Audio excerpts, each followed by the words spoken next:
Hello friends, स्वागत है आपका यूट्यूब पे। मैं प्रवीण कुमार आप लोगों का स्वागत करता हूं। आज के इस विशेष वीडियो में जो है भारत पर अरबों का आक्रमण अर्थात भारत पर प्रथम इस्लामिक आक्रमण। आज से हम लोग शुरू कर रहे हैं मध्यकालीन भारतीय इतिहास की नवीन श्रृंखला, जिसमें हम लोग मध्यकाल के जितने भी महत्वपूर्ण चैप्टर हैं उनके वीडियोज को देखेंगे। इससे पहले एक वीडियो आप लोगों को मध्यकाल का अपलोड किया गया है, जिसमें विषय सूची दी गई है और प्रमुख चैप्टर्स के नाम अरेंज वे में बताए गए हैं कि कैसे और किन चैप्टर्स को पढ़ना है। तो उस वीडियो को आप जरूर देख लें। उसे अगर आपने देख लिया है तो आपको ये सारा समझ में आएगा कि किस अरेंज वे में हम लोग पढ़ने वाले हैं आगे। इसके अतिरिक्त मैं बता दूं कि यूट्यूब प्लेलिस्ट में आपको प्राचीन भारत के संपूर्ण वीडियो और आधुनिक भारत के संपूर्ण वीडियो एक क्रम से सजा करके दिए गए हैं, तो वहां से आप उनका भी अध्ययन कर सकते हैं। तो चलिए दोस्तों शुरू करते हैं। सबसे पहले आज हम लोग पढ़ेंगे कि पढ़ना क्या है, आज का टॉपिक में इंपॉर्टेंट पॉइंट्स क्या है। तो आज हम लोग पढ़ने वाले हैं भारत पर अरब आक्रमण अर्थात भारत पर हुए सबसे पहले इस्लामिक आक्रमण को। साथ ही साथ इसके अलावा हम लोग जानेंगे इस्लाम धर्म के उदय और इस्लाम धर्म के क्षेत्र के बारे में। तो चलिए शुरू करते हैं। इस्लाम धर्म के उदय को हम लोग लास्ट टाइम में जो है देख लेंगे, लेकिन सबसे पहले जो हम लोग पढ़ेंगे वो पढ़ेंगे भारत पर अरबों का आक्रमण। उस आक्रमण को पढ़ने के लिए ज़रूरी है कि इस मैप को थोड़ा सा समझा जाए, और इस मैप को अगर समझ लेते हैं तो उस चैप्टर को समझना आसान हो जाएगा। आज जो वर्तमान भारत की स्थिति है वो ये आपको दिखाई दे रही है, ये वर्तमान भारत की स्थिति है। लेकिन जिस समय की पढ़ाई हम लोग कर रहे हैं उस समय यहाँ पर पाकिस्तान क्षेत्र और अफगानिस्तान क्षेत्र तक भारत का सीमा विस्तार जो था, और इसी क्रम में भारत के इस क्षेत्र में पश्चिमी भाग में अरब क्षेत्र में एक नए धर्म का उदय हुआ था, जिसे हम लोग इस्लाम धर्म के रूप में जानते हैं। इस नए धर्म का उदय तो बहुत ही सीमित क्षेत्र में हुआ, लेकिन देखते ही देखते ये संपूर्ण अरब क्षेत्र इस्लाम धर्म के नियंत्रण में था, या फिर इस क्षेत्र में इस्लाम धर्म का प्रसार हो गया था। साथ ही साथ अरब क्षेत्र के साथ साथ इस अरब क्षेत्र के नीचे अफ्रीकी महादेश में भी इस धर्म का प्रसार हो रहा था। ऐसे ही क्रम में भारतीय क्षेत्रों की ओर भी इस धर्म के प्रसार का प्रयास शुरू होता है, और इसी क्रम में होता है भारत के सबसे पहले इस पश्चिमी सीमा क्षेत्र के सिंध क्षेत्र में आक्रमण। इसीलिए कई किताबों में इसे सिंध पर अरबों के आक्रमण के रूप में भी चैप्टर को व्यक्त किया गया है।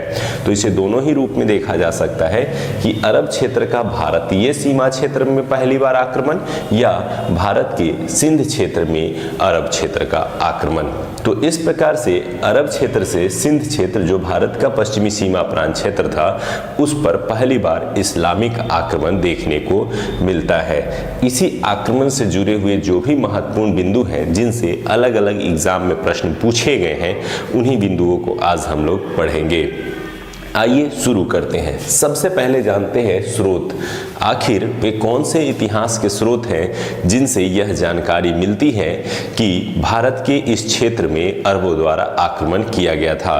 तो आपने एक पुस्तक का नाम सुना होगा, चचनामा, और ये चचनामा जो है एक फारसी ग्रंथ है, जिस फारसी ग्रंथ से जो है सिंध विजय की जानकारी मिलती है, अर्थात अरब वासियों द्वारा भारत के सिंध क्षेत्र में विजय प्राप्त की गई थी या उस क्षेत्र में आक्रमण किया गया था। इसके संबंध में विस्तृत जानकारी का हमारे पास जो सबसे महत्वपूर्ण स्रोत है वो चचनामा है। तो आपसे कई एग्जाम में ये प्रश्न भी पूछा जाता है कि चचनामा से किसकी जानकारी मिलती है, या अरब क्षेत्र के द्वारा आक्रमण की जानकारी किस ग्रंथ से मिलती है, यह किस भाषा में लिखी ग्रंथ है।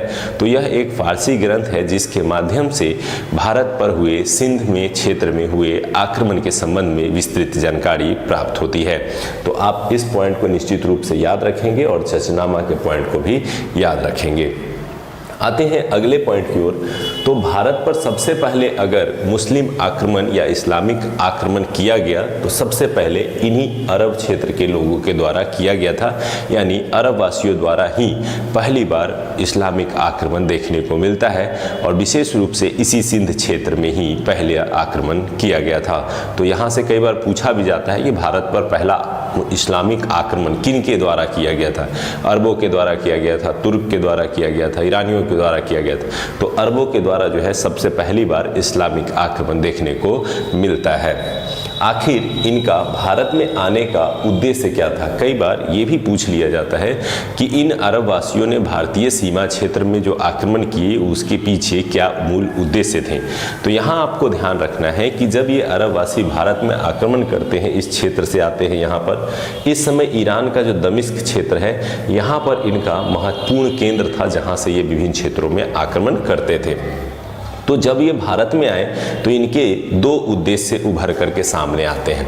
पहला उद्देश्य था इनका साम्राज्य विस्तार करना, अर्थात एक सीमा क्षेत्र से दूसरे सीमा क्षेत्र तक अपना साम्राज्य विस्तार करना, क्योंकि इससे पहले ही उन्होंने लगभग संपूर्ण अरब क्षेत्र और अफ्रीका के क्षेत्र में भी अपने साम्राज्य विस्तार को कर लिया था। तो इस तरह से उनका अगला टारगेट जो था वो भारतीय सीमा क्षेत्रों की ओर साम्राज्य का विस्तार करना था। तो साम्राज्य विस्तार करना, साथ ही साथ धन की प्राप्ति करना। जिस सीमा क्षेत्र में ये आक्रमण करते थे वहां पर साम्राज्य के विस्तार के साथ साथ वहां से बड़ी मात्रा में धन और संपत्ति प्राप्त करते थे। तो इस तरह से पहला जो इनका उद्देश्य था वो साम्राज्य विस्तार एवं धन की प्राप्ति था। वहीं दूसरा जो उद्देश्य था वो भी महत्वपूर्ण था कि ये इस्लाम धर्म का प्रचार करते थे, अर्थात जिस क्षेत्र में जाते थे वहां पर इस्लाम धर्म को लेकर के जाते थे और उस क्षेत्र में इस्लाम धर्म का प्रचार करते थे और वहां पर इस्लाम धर्म को स्थापित करने का प्रयास करते थे। तो अरब वासियों के भारत में आक्रमण के दो उद्देश्य थे। पहला उद्देश्य आपने समझा कि धन प्राप्ति या साम्राज्य विस्तार, दूसरा उद्देश्य था इस्लाम धर्म का प्रचार प्रसार करना। तो इस तरह से इन्हीं उद्देश्यों के साथ भारत में अरबों का पहला आक्रमण देखने को मिलता है। अब यहाँ पे जो ऑब्जेक्टिव पूछे जाते हैं, अलग अलग एग्जाम में पूछे गए हैं, वहाँ पे एक दो कन्फ्यूजन क्रिएट होते हैं। वो क्रिएट होते हैं इसके डेट को लेकर के। कई जगह ये दिया गया है कि भारत पर पहला आक्रमण जो है अरब द्वारा 712 ईस्वी में किया गया, कहीं कहीं ये देखने को मिलेगा कि 711 में किया गया। क्या है इसकी गुत्थी, थोड़ा सा हम लोग सुलझाने का प्रयास करते हैं। भारत पर पहली बार अरब द्वारा आक्रमण करने का प्रयास 711 ईस्वी में किया गया था। ये पहला प्रयास था जब भारत में किसी इस्लामिक क्षेत्र द्वारा आक्रमण करने का प्रयास उभर करके सामने आया। यह अब्दुल्ला नामक व्यक्ति द्वारा किया गया था, लेकिन यह प्रयास असफल रहा और वह भारतीय सीमा क्षेत्र में प्रवेश नहीं कर पाया। पुनः 711 ईस्वी में ही बुदैल नामक व्यक्ति द्वारा भी भारत में आक्रमण करने का प्रयास किया गया, लेकिन ये दोनों ही प्रयास असफल रहे। तो आपको ये ध्यान रखना है कि अगर ये पूछा जाए कि पहला बार अरब यात्रियों या अरब आक्रमणकारियों द्वारा पहला आक्रमण कब किया गया, तो वो ईस्वी होगा 711 ईस्वी। लेकिन आपसे अगर ये पूछा जाता है कि भारत पर पहली बार सफल आक्रमण अरबों द्वारा कब किया गया, तो 712 ईस्वी। या मोहम्मद बिन कासिम द्वारा पहली बार आक्रमण कब किया गया, तो 712 ईस्वी में किया गया। तो ये आप महत्वपूर्ण पॉइंट है, इन्हें जरूर ध्यान रख सकते हैं। तो यहाँ पर याद रखेंगे 711 ईस्वी में दो आक्रमण होते हैं, पहले अब्दुल्लाह द्वारा और दूसरा बुदैल द्वारा। दोनों ही प्रयास क्या हो जाते हैं, असफल हो जाते हैं। अंततः तीसरे प्रयास में अर्थात 712 ईस्वी में मोहम्मद बिन कासिम को भेजा जाता है और मोहम्मद बिन कासिम प्रथम सफल आक्रमणकारी साबित होता है और वह भारत के सिंध क्षेत्र को जीतने में सफल हो जाता है। और इस प्रकार से पहला इस्लामिक आक्रमण जो भारत में सफल हुआ वह मोहम्मद बिन कासिम के नेतृत्व में चलाया गया था। ये कई बार मोहम्मद बिन कासिम से जुड़े हुए प्रश्न आपको पीसीएस, दरोगा, एसएससी आदि एग्जाम में देखने को मिल जाएंगे। तो मोहम्मद बिन कासिम ने भारत पर पहला सफल आक्रमण किया। ईस्वी के संबंध में बता दें तो हरिश्चंद्र वर्मा जो है इतिहासकार, उनका मानना है कि 712 ईस्वी में पहला आक्रमण जो है मोहम्मद बिन कासिम ने किया था, जबकि बीडी महाजन जी ने अपनी पुस्तक में लिखा है कि 711 ईस्वी में उन्होंने आक्रमण किया था। तो यही थोड़ा सा जो है कन्फ्यूजन है। लेकिन अगर आपको प्रश्न आता है कि पहला अरब आक्रमण कब हुआ, तो 711 देंगे और पहला सफल आक्रमण कब हुआ, तो 712 देंगे। तो ये आप थोड़ा सा क्लियर यहाँ पे कर सकते हैं। मोहम्मद बिन कासिम ईरान के जो उस समय हाकिम अर्थात ईरान के जो गवर्नर थे वो थे अल हज्जाज। ये याद रखिएगा, थोड़ा सा याद रख सकते हैं कि ईरान की जो राजधानी थी दमिश्क, इसी दमिश्क क्षेत्र में अल हज्जाज बैठता था और उसने पहले इनको भेजा था भारत में आक्रमण करने के लिए, लेकिन ये असफल हुए थे। बाद में उसने मोहम्मद बिन कासिम को यहाँ से यहाँ भेजा आक्रमण करने के लिए और मोहम्मद बिन कासिम सफल होता है और यह जो गुजरात से सटा हुआ क्षेत्र क्षेत्र जो सिंध क्षेत्र के नाम से जाना जाता था उसे उसने अपने नियंत्रण में ले लिया था। तो उसने सिंध को जीत लिया था। तो ये एक सिंध विजय की कहानी है और ये पूरी की पूरी कहानी जो है आपको चचनामा नामक पुस्तक में देखने को मिल जाती है। बड़ा ही नरसंहार हुआ था, बड़ा ही कह सकते हैं कि एक निर्दयता पूर्वक जो है इन्होंने आक्रमण करके बहुत सारे लोगों को मारा और इस तरह से सिंध विजय इन्होंने प्राप्त किया था। खास करके देवल के क्षेत्र में, जो सिंध का देवल क्षेत्र था, उस क्षेत्र में बहुत ही भारी नरसंहार किया गया था। 17 वर्ष से अधिक उम्र वाले बहुत सारे जितने भी पुरुष थे उनको मार दिया गया था और इस तरह से उस क्षेत्र पर अपना आधिपत्य जमा लिया गया था। जब ये भारत पर आक्रमण करने आए तो उस समय जो सिंध के राजा थे वो राजा दाहिर थे। ये भी बहुत सारे एग्जाम में पूछा गया है कि जिस समय अरब आक्रमणकारी भारत में आते हैं उस समय किसका शासन चल रहा था। तो इस पूरे सिंध क्षेत्र पर जो शासन करने वाला राजा था वो राजा दाहिर था, जो कि एक हिंदू शासक, एक ब्राह्मण शासक था। वह चच नामक व्यक्ति का पुत्र था। तो कई बार ये भी क्वेश्चन पूछा जाता है, तो याद रखेंगे चच का पुत्र जो है हिंदू शासक दाहिर उस समय सिंध पर शासन कर रहा था और उसी के समय जो है आक्रमण होता है मोहम्मद बिन कासिम का और इस संघर्ष में जो है राजा दाहिर पराजित होते हैं और सिंध पर जो है कासिम का अधिकार हो जाता है। तो मूल रूप से आपने इस मैप के माध्यम से ये देखा कि सिंध की भौगोलिक स्थिति क्या थी, अरब क्षेत्र की भौगोलिक स्थिति क्या थी, किस तरह से ये भारत में आते हैं और दूसरा कि इसका उद्देश्य क्या था। तो जो मेन बिंदु थे जहाँ से प्रश्न आ सकते हैं उन्हें आप लोगों ने देख लिया। इससे ज़्यादा डिटेल में पढ़ने की ज़रूरत नहीं है, खास करके पीटी के लिए। अगर मेंस के लिए पढ़ रहे हैं तो निश्चित रूप से आप बुक के माध्यम से इससे ज़्यादा डिटेल में पढ़ सकते हैं, लेकिन पीटी के लिए इससे अधिक पढ़ने की आवश्यकता नहीं है। यहाँ से ऑब्जेक्टिव आपको पकड़ में आ जाएंगे। तो इस तरह से मोहम्मद बिन कासिम और राजा दाहिर से संबंधित यह संघर्ष चला। इस संघर्ष के परिणाम स्वरूप कुछ मुख्य बिंदु उभर करके आए जो भारत और अरब दोनों के लिए महत्वपूर्ण थे। उन परिणाम और प्रभावों से जोड़ करके कई बार प्रश्न पूछे जा सकते हैं। अगर नहीं भी पूछे जाते हैं तो आपकी समझ के लिए बहुत ही आवश्यक है। जैसे पहली बार भारत में इस्लाम का प्रवेश किस आक्रमण द्वारा होता है, तो वह अरब आक्रमण के द्वारा पहली बार भारत में इस्लाम धर्म का प्रवेश या इस्लाम साम्राज्य का प्रवेश शुरू होता है। बाद में जिससे प्रेरणा लेकर के मोहम्मद गजनबी और गौरी जैसे शासक भी भारत में प्रवेश करते हैं और भारत पर इस्लामिक साम्राज्य स्थापित करते हैं। तो इस तरह से भारत में पहला इस्लाम का प्रवेश इसी संघर्ष के माध्यम से हुआ। दूसरा, हिंद शब्द या हिंदू शब्द का प्रयोग भारत में अगर सबसे पहली बार किसी ने किया तो अरब वासियों ने किया। इन्होंने सिंधु नदी को हिंदू नदी कह करके संबोधित करना शुरू किया और सिंध के बाहरी क्षेत्र अर्थात सिंध के अंदर वाले इस क्षेत्र को उन्होंने सिंध की जगह हिंद क्षेत्र कह करके संबोधित करना शुरू किया और यहीं से नाम उभर करके आया बाद में हिंदुस्तान। तो हिंद शब्द या हिंदू शब्द किसकी देन है, ये भी प्रश्न करके पूछा जाता है। तो अरब वासियों की देन है और अरब वासियों ने ही सबसे पहले भारत को हिंद या हिंदू कह करके संबोधित किया। तो ये भी प्रश्न कई एग्जाम में पूछे गए। इसके अलावा जब ये आक्रमणकारी ईरान क्षेत्र से भारत में आए तो कई ईरानी परंपरा को भारत में लेकर के आए। जैसे इन्होंने खजूर की खेती भारत में प्रारंभ करवाई, क्योंकि ये रेगिस्तान क्षेत्र में रहते थे और उनका वहाँ का प्रमुख जो फल था वो खजूर था। लेकिन भारत क्षेत्र में भी सिंध और जो राजस्थान के क्षेत्र थे उन क्षेत्रों तक इस खजूर की खेती का विस्तार हुआ था। इसके अलावा ऊंट जो इनका प्रमुख पशुपालन था या प्रमुख यात्रा का साधन था, उस ऊंट की प्रजाति का विकास जो है वो भारतीय सीमा क्षेत्र में भी हुआ और ऊंट पालन का प्रारंभ जो है वो भारत में भी शुरू हो गया। तो इस तरह से अरब क्षेत्र के कई प्रभाव जो है वो भारतीय सीमा क्षेत्र में देखने को मिले। इसके अलावा अरबवासी इस्लाम धर्म को कबूल करते थे और उन्होंने भारत में आकर के सबसे पहली बार जो है जजिया कर लगाया, जिसे आप जानते होंगे कि यह एक प्रकार का धार्मिक कर होता है जिसमें गैर इस्लाम धर्म वाले व्यक्तियों से जो है एक टैक्स लिया जाता है और उसी टैक्स को नाम दिया गया है जजिया कर। यह जजिया कर जो है पहली बार किसने लगाया था, तो अरबवासियों ने ही भारतीयों पर लगाया था। इसके अलावा न केवल भारत में बल्कि अरब क्षेत्र में भी भारतीय ज्ञान का विस्तार हुआ।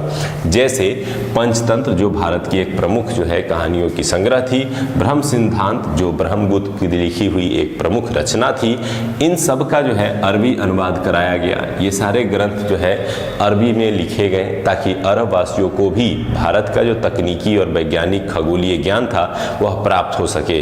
इसका विस्तार आप इसी से समझिए कि भारतीय ज्ञान का विस्तार अरब क्षेत्र में हुआ था और अरब क्षेत्र से फिर यूरोपीय क्षेत्र में इस ज्ञान का विस्तार होता है। तो कहीं ना कहीं भारत में जो बाद में चल करके माफ कीजिए यूरोप में जो बाद में चल करके जो ज्ञान का विस्तार हुआ था उसका प्रारंभिक स्रोत भारत ही था। भारत से यह ज्ञान अरब में गया और अरब से फिर यूरोप में पहुंचता है।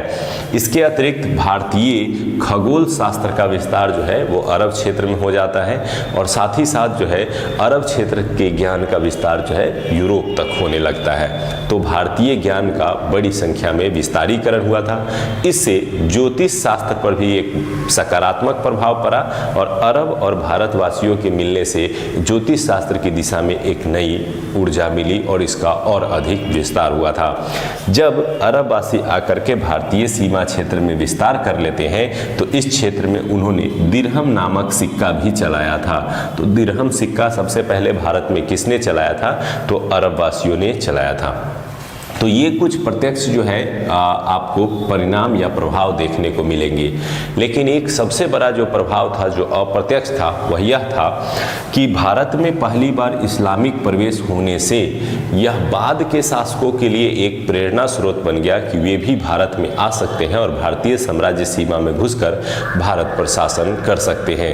और इसी बात से प्रेरित होकर के बाद में गजनबी और गौरी जैसे शासक जो है वो भारत में आते हैं और भारतीय सीमा में घुसकर भारतीय राजाओं को ही पराजित करते हैं। इसके अलावा यह मार्ग भी खुल गया कि यही वो मार्ग है जिसके माध्यम से भारत में प्रवेश किया जा सकता है, क्योंकि इस क्षेत्र से समुद्री मार्ग था और यहाँ पे हिमालय होने के कारण उस क्षेत्र से प्रवेश नहीं किया जा सकता था।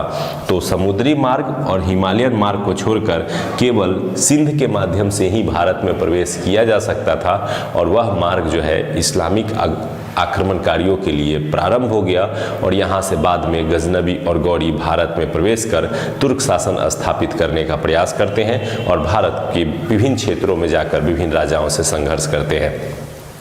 तो ये जो था अप्रत्यक्ष परिणाम था। तो आज के वीडियो में हम लोगों ने मूल रूप से ये देखा कि भारत पर अरब आक्रमणकारियों ने सिंध क्षेत्र पर किस प्रकार से आक्रमण किया, क्या उसके परिणाम उभर के सामने आए और क्या क्या महत्वपूर्ण बिंदु याद रखने हैं जिनसे ऑब्जेक्टिव बना करके पूछे जाते हैं। तो इसे ध्यान रखेंगे, निश्चित रूप से अब ये याद रहेगा। अब आते हैं इसी के साथ हम लोग थोड़ा सा पढ़ेंगे कि इस्लाम धर्म का उदय कैसे हुआ और कौन से महत्वपूर्ण बिंदु हैं जिन्हें जानना जरूरी है, स्पेशली इस एग्ज़ाम पॉइंट ऑफ व्यू से। तो सबसे पहले आपको ये पता होना चाहिए कि इस्लाम धर्म के संस्थापक हज़रत मोहम्मद साहब हैं और उन्होंने ही इस्लाम धर्म की स्थापना की थी।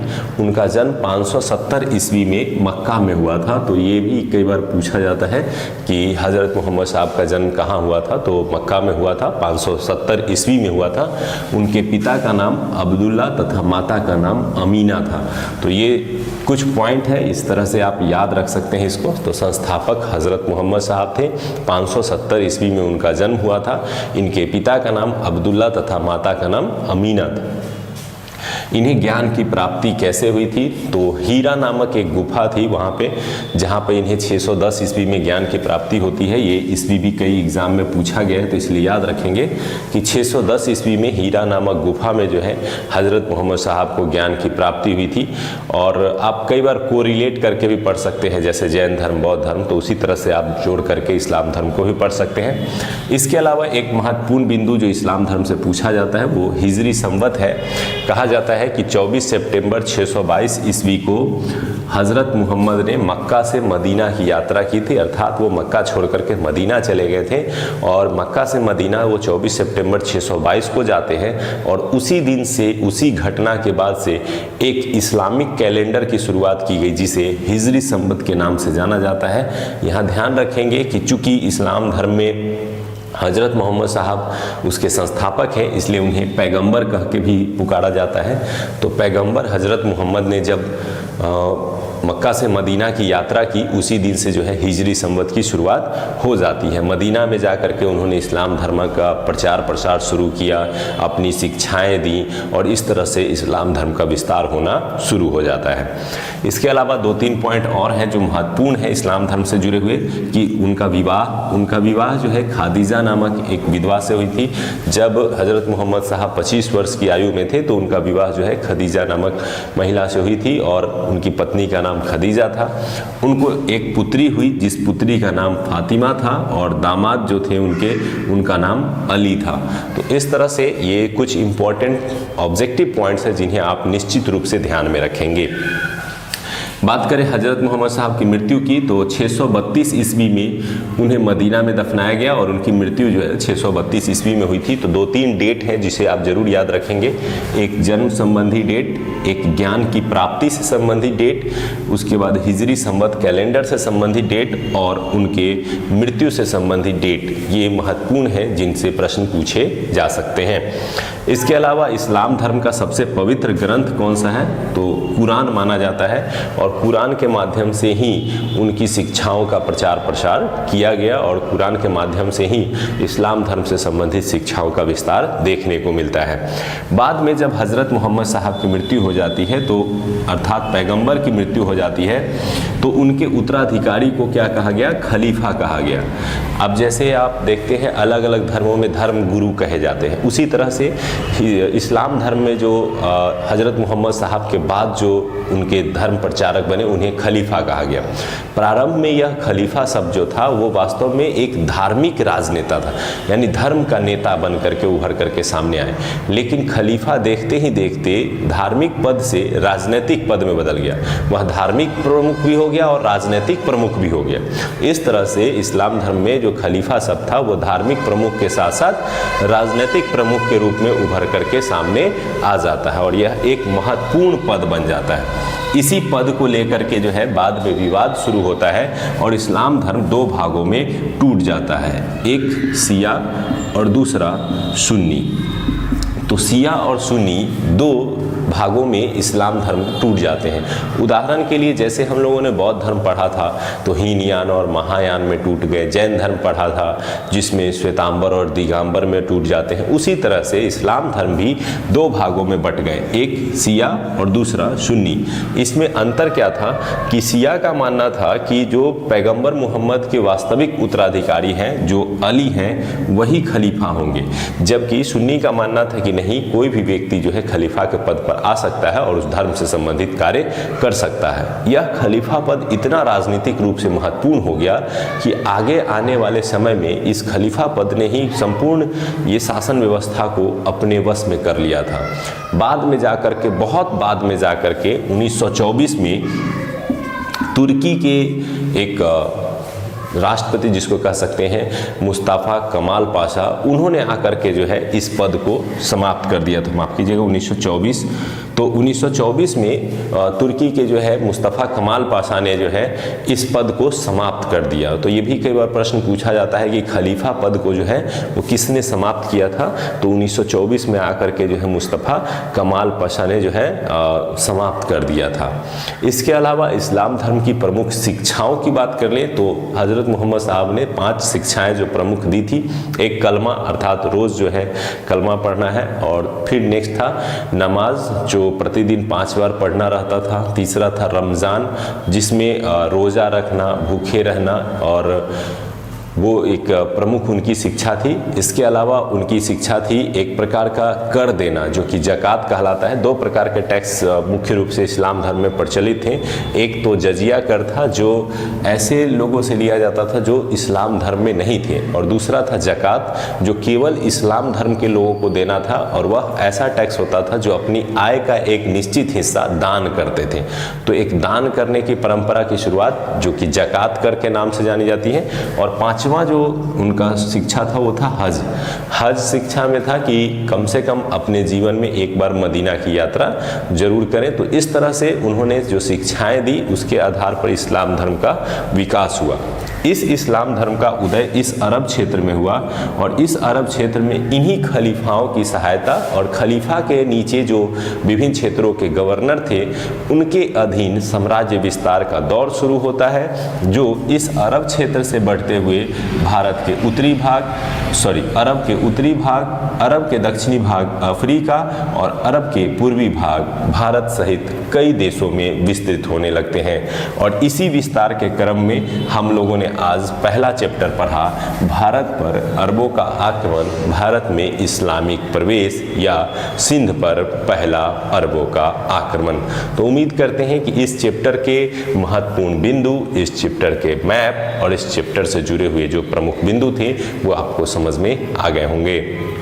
अगले वीडियो में हम लोग तुर्क का आक्रमण, जिसमें गजनवी और गौरी प्रमुख हैं, उनसे संबंधित महत्वपूर्ण बिंदुओं को देखेंगे और फिर इससे आगे की पढ़ाई शुरू करेंगे। तो उम्मीद करते हैं कि ये सारी की सारी जो पढ़ाई का तरीका है ये आप लोगों को पसंद आ रहा होगा। अगर पसंद आ रहा है तो कमेंट लाइक्स जरूर करें, दोस्तों को शेयर करें ताकि अधिक से अधिक लोग जुड़ सके और इस श्रृंखला को हम लोग तेज़ी से आगे बढ़ा सके।